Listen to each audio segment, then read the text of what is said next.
여러분 요즘 메스를 든 사냥꾼 보시나요? 소설을 원작으로 한 드라마로 아주 흥미로운 장르인데요. 공개될 때마다 심장이 두근두근 거립니다. 그럼 비삼광의 드라마 메스를 든 사냥꾼 리뷰 시작합니다. 연쇄 살인범 윤조규는 시체를 처리하며 국과수 과장 서세연의 인터뷰를 보고 있는데요. 그렇게 유기된 시체 부검을 위해 강력팀장 정연은 세연과 만나게 되죠. 세연은 부검 중 피해자의 장기에서 자신이 어릴 적 가지고 있던 인형을 꼬맸던 실을 발견하고 놀라게 되는데요. 직접 사건 현장으로 간 세연은 형사 정연에게 이것저것 묻게 되는데 시체에서 나오는 증거들로 인해 누군가 떠오른 세연? 바로 절대 그럴 리 없는 사람, 아빠. 그러던 중 주택가에서 또 다른 피해자가 토막난 시체로 발견되는데요.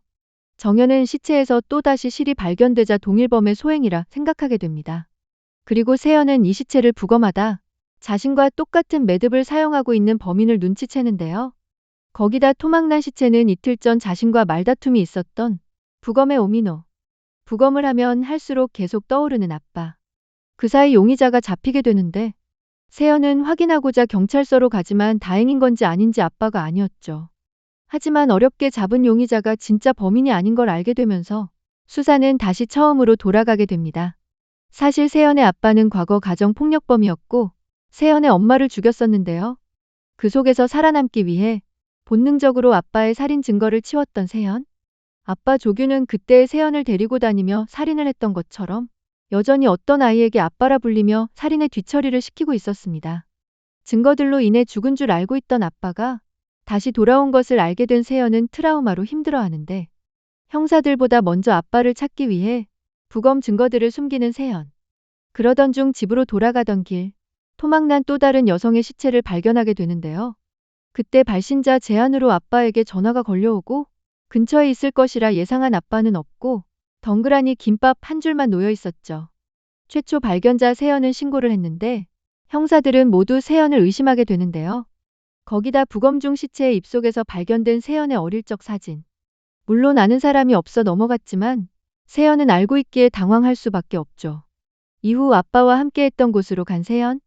그곳에서 아빠 조균을 만나게 되고 조균을 죽이려던 세연은 결국 실패하는데요. 조균과 함께한 어린아이는 조균이 위협을 당하자 세연을 그 자리에서 기절시켜 버립니다. 온몸에 피범벅이 되어 누워있던 세연. 어릴 적처럼 자신에게 묻은 피를 닦으며 어린 시절 함께했던 은서를 생각하는데 세연은 조균에게 전화해 또 다른 범인 한 명을 만들자 제안을 하게 되고 조균은 받아들이지만 이내 세연을 공범으로 만들기 위해 함정을 팠고 결국 세연은 사람을 죽이게 되는데요. 살인 후 시체를 수습하는 과정을 영상으로 찍어 남긴 조균. 그 시각 정연은 세연이 부검 결과를 숨겼다는 사실을 알게 되는데요. 공범이 되어버린 세연은 조균을 유인해 죽이려 하지만 또다시 실패. 자신을 죽이려는 아빠의 환영 때문에 힘들어하는 세연. 정연은 그런 세연에게 자신의 이야기를 해주며 세연에게 진실을 물어보려 하는데요. 과연 세연의 과거 이야기도 듣게 될까요? 세연을 보면 소시오패스인가 싶지만 또 어느 땐 감정을 느끼는 것 같아 아닌 것 같기도 합니다. 아빠에 대한 막연한 두려움일까요? 살기 위해 아빠의 살인을 돕는 부검에 소재가 굉장히 신선하죠? 첫 화에서는 다소 경직된 세연 캐릭터 때문에 살짝 몰입도가 떨어졌지만 보면 볼수록 와 저 아이는 대체 뭐지? 세연이는 대체 뭘까? 하는 궁금증의 드라마 결말이 기다려지네요. 패스트로 풀리다 보니 엄청 시간 가는 줄 모르고 볼 수 있는 드라마 메스를 든 사냥꾼. 오늘도 재미있게 보셨다면 좋아요, 구독 부탁드립니다.